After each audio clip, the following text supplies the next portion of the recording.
Columns की buckling पर हमारी गुफ्तगू अभी जारी है। अपने इस लेक्चर में हम अपनी गुफ्तगू को आगे बढ़ाएंगे और सीकेंट फार्मूले का ज़िक्र करेंगे। आइडियल कॉलम की बकलिंग का जब हमने ज़िक्र किया था तो हमने ये कहा था कि जो कंप्रेसिव लोड P है वो सेंट्रॉइड में से गुज़र रहा है, लेकिन ज़रूरी नहीं है कि हर दफ़ा ऐसा ही हो, बल्कि अक्सर औक़ात ये होता है कि जो लोड P है वो कुछ ना कुछ जो है वो सेंटर से ऑफ होता है, और वो जो ऑफ होता है वो डिस्टेंस जो है वो E कहलाता है, और इस E को हम एक्सेंट्रिसिटी कहते हैं। यूँ समझिए कि अगर ये हमारा कॉलम है तो लोड बजाय यहाँ पर होने के कुछ फासले पर होता है, और इस फासले को हम E का नाम देते हैं या एक्सेंट्रिसिटी का नाम देते हैं। अब इस केस में होता ये है कि कॉलम जो है वो अचानक बकल नहीं करता, बल्कि कॉलम हल्का हल्का बेंड होना शुरू करता है, और जो लोड P इंक्रीज़ होता है कॉलम की बेंडिंग जो है वो इंक्रीज़ होती चली जाती है, बढ़ती चली जाती है। इस केस में जो हमारा मकसद है वो ये नहीं होता कि हम P क्रिटिकल की वैल्यू निकालें, बल्कि हम किसी एक पर्टिकुलर रिलायबल स्ट्रेस या जिसको हम सिग्मा मैक्स कह सकते हैं, और एक ख़ास वैल्यू ऑफ डिफ्लेक्शन जिसको हमने वाई मैक्स का नाम दिया है, हम देखेंगे कि ये दोनों चीज़ें P की किस वैल्यू पर हमें ये दोनों चीज़ें मिल जाती हैं, और उसकी बुनियाद पर हम फैसला करेंगे कि P की वैल्यू जो है वो इससे बढ़नी नहीं चाहिए। अब हम अपनी गुफ्तगू को थोड़ा आगे चलाते हैं।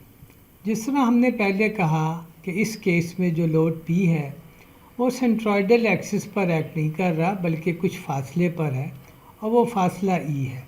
यानी कि सिचुएशन कुछ यूँ है कि ये हमारा कॉलम है, कॉलम AB, जिसकी लेंथ L है, और इसकी जो मटेरियल और ज्योमेट्रिक प्रॉपर्टीज़ हैं वो सब हमें मालूम है। लोड P इस पर एक्ट कर रहा है और लोड की नेचर कंप्रेसिव है, तो लोड अगर यहाँ है तो ज़ाहिर है कि लोड पॉइंट P पे भी है, और ये एक फासले पर है। एक फासला जिसको हमने एक्सेंट्रिसिटी कहा हुआ है वो फासला E है।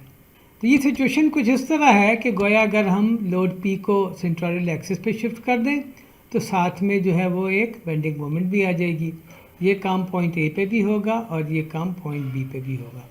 गोया अब हमारे कॉलम पर एक कंप्रेसिव फोर्स P और एक बेंडिंग मोमेंट PE लग रही है, और ये पॉइंट A पे भी लग रही है और पॉइंट B पे भी लग रही है, जैसे कि मैंने पहले कहा।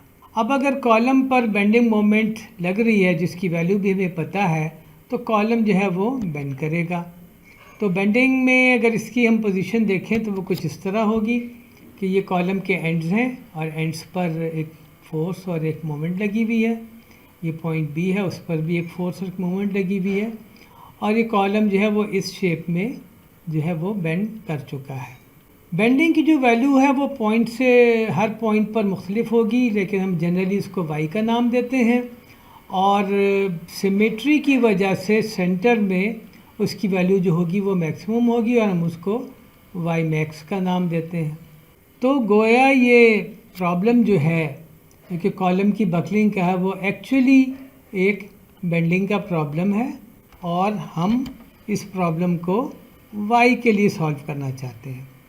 उसके लिए हम करेंगे ये कि इस कॉलम पर किसी भी एक पॉइंट पर, जिसको हम नाम Q का दे देते हैं, एक हाइपोथेटिकल कट लगाएंगे, और बीम का जो टॉप पार्ट है उसको हम सेपरेट कर लेंगे, उसकी हम फ्री बॉडी डायग्राम बनाएंगे, और तमाम मोमेंट और फोर्सेस जो इस पर एक्ट कर रही हैं वो आइडेंटिफाई करेंगे।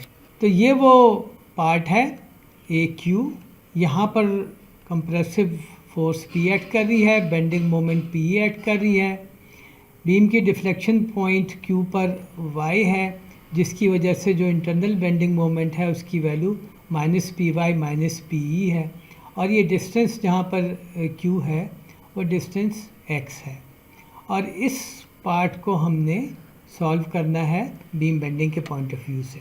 जिस तरह मैंने पहले कहा कि हम जो है कॉलम की बेंडिंग का प्रॉब्लम सॉल्व करेंगे, और उस तरह कि इस पर लोड P और मोमेंट PE जो है वो लगे हुए हैं, तो हमारी जो इंटरनल बेंडिंग मोमेंट होगी इस केस में वो क्या होगी, M जो है वो बराबर होगा -PE + Y, जो कि हम पहले इस पर बात कर चुके हैं। तो हमारी जो गवर्निंग डिफरेंशियल इक्वेशन जो है वो उस तरह हो जाएगी कि d² y/dx² = m/EI। ये हमारी जो है गवर्निंग डिफरेंशियल इक्वेशन है और यहाँ से हम इसको y के लिए सॉल्व करते हैं। ये मोमेंट m जो है जिस तरह हमने पहले देखा वो है minus P E plus Y, तो इसको हम इस तरह लिख सकते हैं minus P over E I Y minus P E over E I. तो यहाँ पे y अपीयर हो रहा है, यहाँ पे y अपीयर हो रहा है, तो हमें इस y को इधर ले जाना पड़ेगा। तो हम अगर उससे पहले एक सब्स्टिट्यूशन कर लें कि p ओवर ई वाई को हम p स्क्वायर का नाम दे दें, तो हमारी जो गवर्निंग डिफरेंशियल इक्वेशन है वो बनेगी D square Y by D X square plus P square Y is equal to minus P square E. तो ये जो है डिफरेंशियल इक्वेशन जो है वो नॉन होमोजीनियस है और इसका जो है जनरल सॉल्यूशन भी होगा और पर्टिकुलर सॉल्यूशन भी होगा। तो हम जब सॉल्व करेंगे तो जनरल सॉल्यूशन और पर्टिकुलर सॉल्यूशन दोनों की बात करेंगे। अब हम अपनी गवर्निंग डिफरेंशियल इक्वेशन के सॉल्यूशन पर आते हैं। हमारी गवर्निंग डिफरेंशियल इक्वेशन जो है वो ये थी, यानी D square Y by D X square plus P square Y is equal to minus P square E. इसका सॉल्यूशन है y is equal to C one sine P X plus C two cos P X minus E. और ये C1 और ये C2 हैं, ये constants हैं जो अभी हमें मालूम नहीं है और ये हमें बाउंड्री कंडीशन से मालूम होंगे।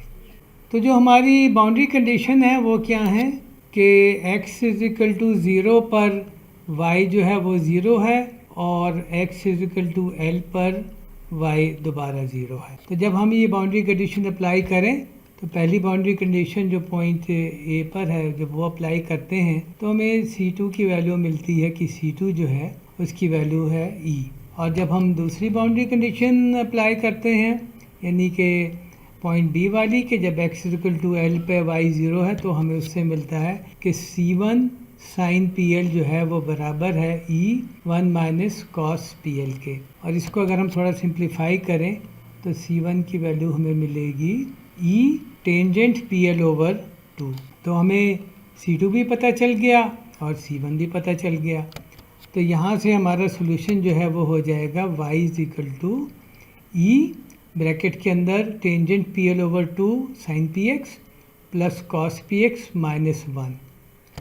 और अगर इसको हम थोड़ा सा सिंप्लीफाई करें और ये जो P है इसकी वैल्यू इसमें वापस रखें तो हमारा फाइनल सॉल्यूशन जो है वो ये हो जाएगा कि y जो है वो बराबर है E और ब्रैकेट में tangent P over E I under the root multiplied by L by 2 sine P over E I under the root x plus cosine P over E I x minus 1। तो ये हमारा final solution हुआ। Symmetry की वजह से हमें मालूम है कि मैक्सिमम डिफ्लेक्शन और मैक्सिमम स्ट्रेस ये दोनों जो हैं वो कॉलम के सेंटर में होंगे। तो अगर हम y मैक्स की वैल्यू निकालना चाहें तो हम करेंगे ये कि अपने सॉल्यूशन में x equal to L by 2 रखेंगे और वहाँ से जो y निकालेंगे वो y मैक्स होगा। तो ये काम जब हम करते हैं तो y मैक्स की वैल्यू आएगी e multiplied by secant p over E I under the root multiplied by L by 2 minus 1। गोया ये वैल्यू है y मैक्स की। अब इसको अगर आप गौर से देखें तो जैसे जैसे e की वैल्यू जो है वो ज़ीरो के क्लोज़ होती जाएगी y मैक्स की वैल्यू भी जो है वो ज़ीरो के क्लोज़ होती जाएगी। यानी कि अगर e ज़ीरो हो जाए तो y मैक्स भी ज़ीरो हो जाएगी। तो हम इसको यूँ लिख सकते हैं कि if e is equal to zero y max is equal to zero, जिसका मतलब ये हुआ कि अगर e ज़ीरो होगा तो हमारा कॉलम जो है वो परफेक्ट कॉलम बन जाएगा और हमारा प्रॉब्लम जो है वो बकलिंग का प्रॉब्लम होगा जिसमें हमें पी क्रिटिकल वगैरह निकालने होंगे। दूसरा पॉइंट ये है कि अगर हम देखें तो y मैक्स की वैल्यू जो है वो एक p की पर्टिकुलर वैल्यू के लिए है। तो अगर p की वैल्यू थोड़ी सी बढ़ेगी तो y मैक्स भी बढ़ जाएगा, लेकिन होगा ये सेंटर में ही, यानी इसकी लोकेशन चेंज नहीं होगी, वैल्यू चेंज हो जाएगी। अगर p की वैल्यू थोड़ी कम हो जाएगी तो y मैक्स की वैल्यू भी थोड़ी सी कम हो जाएगी। मैक्सिमम डिफ्लेक्शन तो हमने मालूम कर लिया। तो अगर वाई मैक्स जो है वो इन्फिनिटी हो जाए तो पी की वो वैल्यू जो होगी वो पी क्रिटिकल होगी। तो उसके लिए होगा ये कि अगर ये वाली टर्म जो है ये इन्फिनिटी हो जाए तो जो क्रॉसपॉन्डिंग पी की वैल्यू होगी वो पी क्रिटिकल होगी। यानी कि अगर secant P critical over E I under the root multiplied by L by two infinity हो जाए और हम पी क्रिटिकल के लिए ये एक्सप्रेशन सॉल्व करें तो वो पी क्रिटिकल की वैल्यू हमें वहाँ से पता चलेगी। तो हमें ये पता है कि जो सीकेंट का आर्गूमेंट है वो अगर पाई बाई 2 हो तो सीकेंट की वैल्यू जो है वो इन्फिनिटी होती है।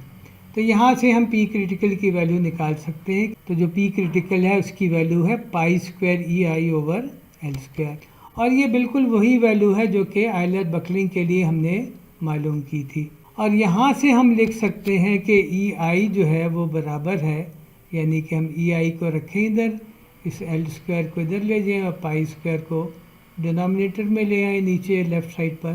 तो हम ये लिख सकते हैं कि ई आई जो है वो बराबर है P critical L square over pi square.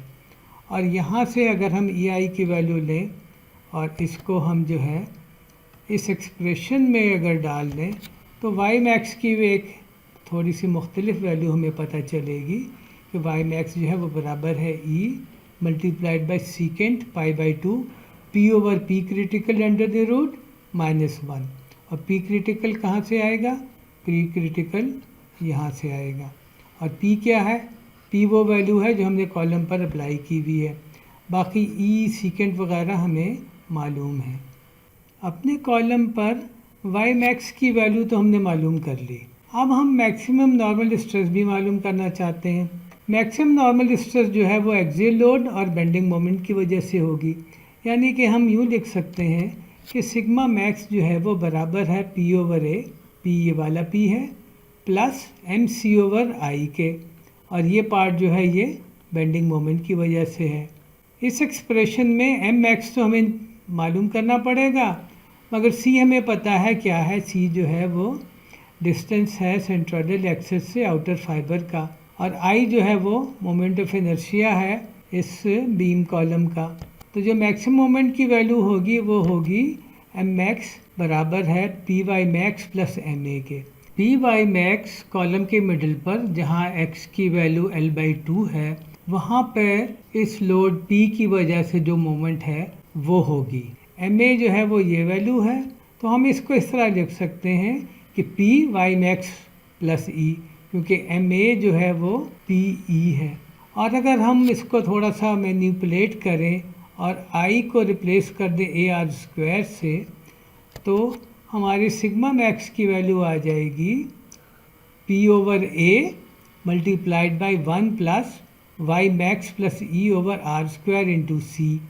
तो हमने सिग्मा मैक्स की वैल्यू भी निकाल ली। अब इसमें हम वाई मैक्स जो है वो हमें चूँकि कैलकुलेट किया हुआ है, वो अगर हम रिप्लेस करें तो हम सिग्मा मैक्स की ज़्यादा कंप्रीहेंसिव एक्सप्रेशन निकाल सकते हैं।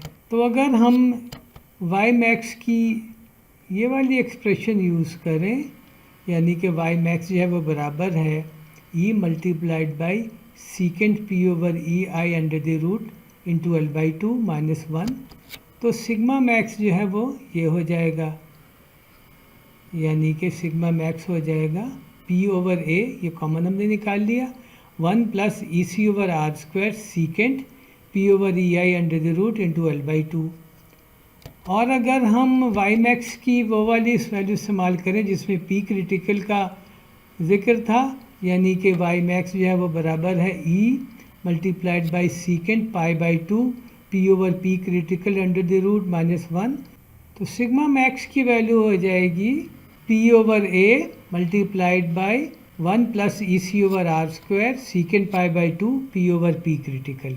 यहाँ ये बात मद्देनज़र रहे कि जो रिलेशनशिप है सिग्मा मैक्स का और पी का ये लीनियर नहीं है।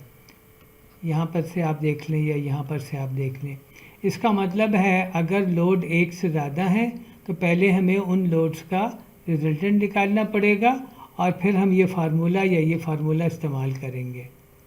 मैक्सिमम नॉर्मल स्ट्रेस का जो हमने फार्मूला कहें या एक्सप्रेशन कहें, वो जो हमने कैलकुलेट किया वो ये आपके सामने है। तो अगर इसमें हम थोड़ी सी तब्दीली करें, पहली तब्दीली तो हम ये करें कि ये आई की जगह हम ए आर स्क्वायर कर लें, थोड़ी सी मैनिपुलेशन करें, पी ओवर ए को हम लेफ़्ट साइड पे ले जाएं, सिग्मा मैक्स को हम राइट साइड पे ले जाएं, एल को एल इफ़ेक्टिव से अगर चेंज कर दें तो हमारे पास एक और एक्सप्रेशन आएगी जो कुछ यूँ होगी कि पी ओवर ए जो है वो बराबर है sigma max over 1 plus E C over R square secant 1/2 P over E A under the root into L effective over R. इस फार्मूले का नाम है सीकेंट फार्मूला। चूँकि हमने L को L इफ़ेक्टिव से चेंज कर दिया है तो ये किसी भी बाउंड्री कंडीशन के लिए वैलिड है। अब सिचुएशन ये होती है कि जनरली हमें सिग्मा मैक्स पता होता है कि या तो हमें यील्ड स्ट्रेंथ पता होगी या हमें सिग्मा मैक्स की मैक्सिमम वैल्यू गिवन होगी। उसके अलावा हमें एल ई ओवर आर और ई और ए वगैरह हमें पता होगा, ई सी ओवर आर स्क्वायर भी हमें पता होगा, और हमने पी जो है वो मालूम करना हो। तो इस चीज़ को हम यूँ कह सकते हैं कि हमने क्या किया है कि P ओवर A को जो हमने रिलेट किया है, एक ख़ास वैल्यू है सिग्मा मैक्स की उससे, और जो गिवन चीज़ें हैं वो हैं ई सी ओवर आर स्क्वायर और एल ई ओवर आर। लेकिन इसमें अगर आप देखें तो जो P ओवर A की टर्म है, यानी कि जो हमारा एक सेंस में अननोन है, वो लेफ़्ट साइड पे भी अपीयर हो रही है और राइट साइड पे भी अपीयर हो रही है। तो गोया हमें एक ट्रांसेंडेंटल इक्वेशन सॉल्व करनी पड़ेगी। ट्रांसेंडेंटल इक्वेशन जब हम सॉल्व कर लेंगे तो हमें P या P ओवर A जो है वो मालूम हो जाएगा। ट्रांसेंडेंटल इक्वेशन सॉल्व करने के लिए हमारे पास या तो ट्रायल एंड एरर का मेथड है, या कोई ग्राफिकल मेथड है, या कोई कंप्यूटेशनल मेथड है, लेकिन बहरहाल ये इक्वेशन सॉल्व की जा सकती है। लेकिन अगर एल ई ओवर आर जो है, अगर ये जो है ये स्मॉल है तो सीकेंट जो है ये 1 हो जाएगा, और यूँ हमारे पास एक नई एक्सप्रेशन आएगी P over A is equal to sigma max over 1 plus E C over R square. और यहाँ से हम P जो है वो आसानी से सॉल्व कर सकेंगे, शर्त ये है कि एल ई ओवर आर जो है वो स्मॉल हो। सीकेंट फार्मूले को प्लॉट भी किया जा सकता है, जिस तरह हमने कहा कि जो हमारा अननोन है एक्चुअली वो P या P ओवर A है।